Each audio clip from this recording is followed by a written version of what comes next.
Hi, welcome to Kawowo Sports. And during this lockdown period, we've been talking to a couple of your favorite rugby players, asking them how they've been spending this time and how much of rugby they are missing, and getting to know a little bit about them as individuals and as athletes as we know. With me today is a popular and influential figure in Ugandan rugby, the current Heathens captain, the current National Sevens captain, Philip Wokorach. And I'm glad to be joined by Michael here at Chadondo Rugby Grounds during this afternoon to discuss a few things here and there, as we'll be getting to know during this conversation. Michael, how are you today? I'm fine. Thank you for having me today. Kawowo has actually been doing a great job, so I commend them for all the work they've been doing in trying to promote sports in Uganda. Not only rugby, they have also tried to promote football. Oh yeah, thank you very much, and we are glad to be serving you, especially in this sport that we love, the sport of rugby. Yeah.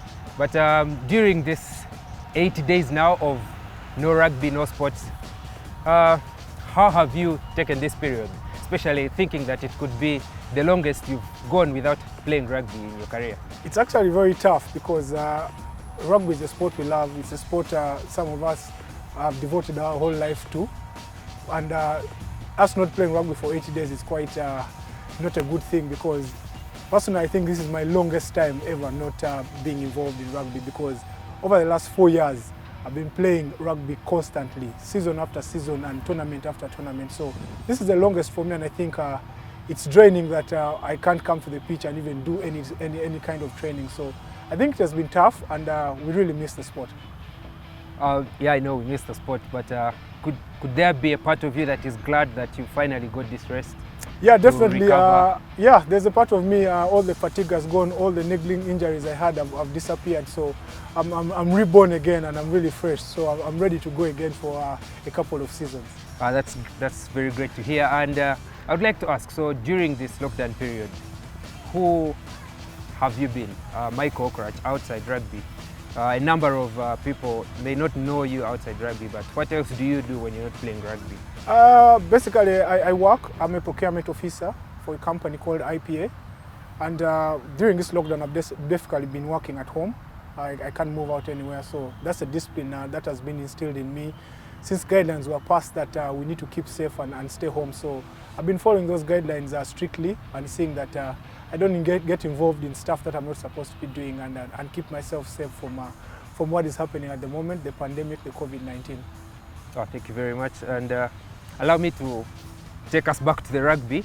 You started your career in tag rugby here at Chadondo Rugby Grounds. Yes. As a little boy from Bugolovi. Very true. Then you progressed to schools rugby, then to club rugby, still here at Chadondo. Please give us a quick personal highlight of how your career has been, the journey from the start up to now. So apparently I started rugby in 2002 as a stag student, and my first coach, if I remember very well, was Mark Olwayne. And I so happened to move from Bugolobi, and I stayed in Nakawa Flats with my cousin. So one evening we took a walk to Chadondo, and that's where I picked interest from the game. And then when I joined the tag rugby, I played for 1 year, and then the next year I went to my secondary school, where I didn't really play much rugby because the school I went to didn't really have rugby. But then after some years, when I joined my S5 in St. Lawrence, is when I actually progressed my rugby and took it to the higher level. And because St. Lawrence was playing the schools league, that time it was the Coca-Cola schools league, so yeah. I got more involved in rugby during that time, and that's when my rugby really progressed.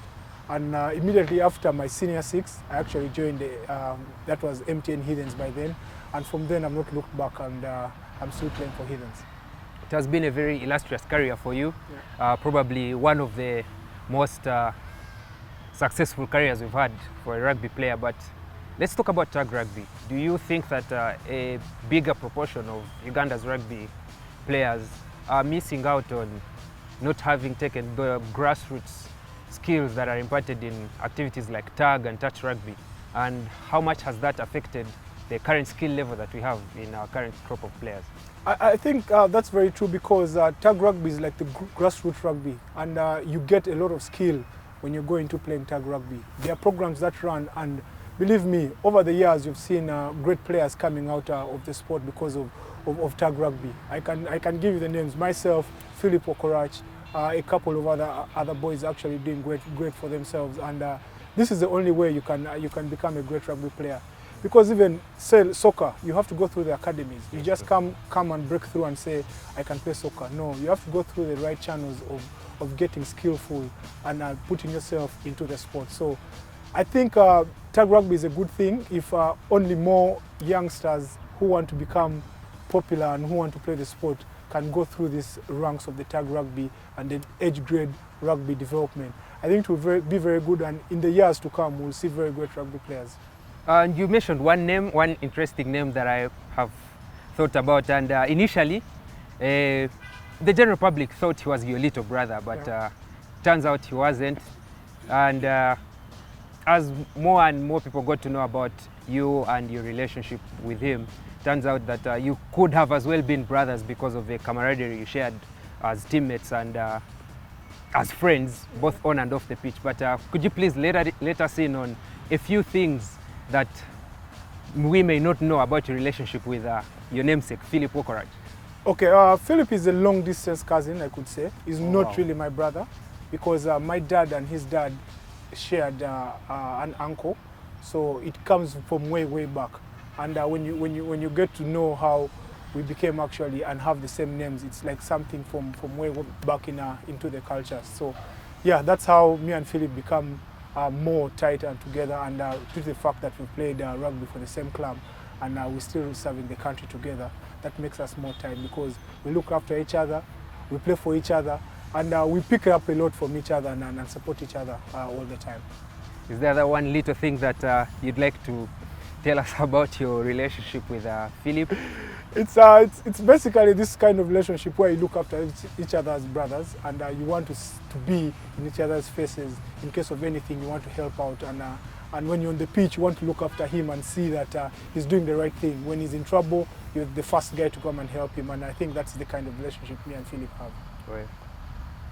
Let's talk about rugby once more, especially the different formats of the game, 15s and 7s. What has been your more demanding format? Definitely it is the sevens, because it requires a lot of hard work, it requires determination, and it requires more of the commitment, because I can tell you sevens training is a bit different from the 15s. You've come here one time and you've seen us start training at as early as 5:30, 6 o'clock. So this is all put down into the hard work. We really work hard because the coach requires us to get to a certain level of fitness. So there's no way out of it, and there's no route out of it, because you have to go and do it, and to become successful or become a better rugby sevens player, you need to work hard. Yeah. Could that be the reason why you hung up your boots for the 15s format to focus on the sevens format on the national team? Yeah, I felt it was really draining me, because you were getting involved in both, because I played rugby for Uganda in both sections for the last 10 years. So I looked down on myself and said, okay, I'm really tearing down myself trying to juggle both. So I need to concentrate on one that is going to take me places, or that is going to get me more exposed. That's why I decided maybe I let the 15s go and maybe concentrate more on the 7s, because it needs more time and it needs more dedication and more of the commitment there. So the 7s is what I actually chose. That said, where do you think Uganda as a whole, where do you think our best chances lie between the two, the 15s and the 7s? Definitely I would say the 7s, because this is a short chord of rugby, and this is something that is easy to fund because there are not so many players. Yeah. And this is something that has, in the years, you've seen the success that the 7s has actually brought about. We've gone to the World Cup, we've gone to the Commonwealth so many times, we've gone to Hong Kong, where it has the biggest fans in the whole world. So many players, so many fans go there to watch rugby. So I think if only the rugby union could choose which one would take them places, I think it's definitely the 7s, because it has had more exposure, it has had more success over the years, and it's something that can take Uganda to the next level. You can see countries like Fiji. Fiji is not very good at the 15s, but you see what they've done for their 7s. USA, not very good at the 15s, but they've put their country on the map. The 7s in Kenya here, just our neighbors, they're the most talked about African country apart from South Africa. So it is something that can get us places if we really want to actually do that, because we have a very good bunch of players who can take us to the level we want to go to. Yeah, so, looking at your career, it has been trophy laden, I could say. And as a team, as an individual in a team, and as a player, an individual player, what has been the most important piece of silverware you have won? I wouldn't say it would be silverware, but I think the most important thing for me and the biggest achievement was for me playing in the World Cup, and more so captaining the team to the World Cup. I think that's an achievement every rugby player would want to achieve, maybe apart from the Olympics, but it's just a step in the process. And for now, I would probably say and proudly say that the World Cup has been my biggest highlight for my career. It's not that we got silverware, but us getting there and me getting there as well it was a big thing in my career. So being at the World Cup is your the highlight of your career? By far, definitely. If we could look at the other side of the scale, what has been the lowest point of your career? How would I say it? Injury-wise or just the lowest Everything point? Yeah, I think career. Rugby is a very rough sport, like they say. And for you to go and play rugby, it's like committing yourself to whatever circumstances come your way and whatever comes. So I think the time I broke my jaw is my biggest downfall of my career, because if I remember very well, I couldn't eat any solid food for six weeks because I got my jaws wired together. And it was something that made me think of retiring and hanging my boots, because what I'd gone through was really tough. You can imagine not eating for 6 weeks. It's really a tough time. And if I remember very well, I lost about 10 kgs, which is quite a lot of weight. But I looked down on it after I recovered. I said, okay, maybe I still have a few more years I can give back to rugby. And I went back. I collected my dusty boots and put them back to shine and went back onto the pitch.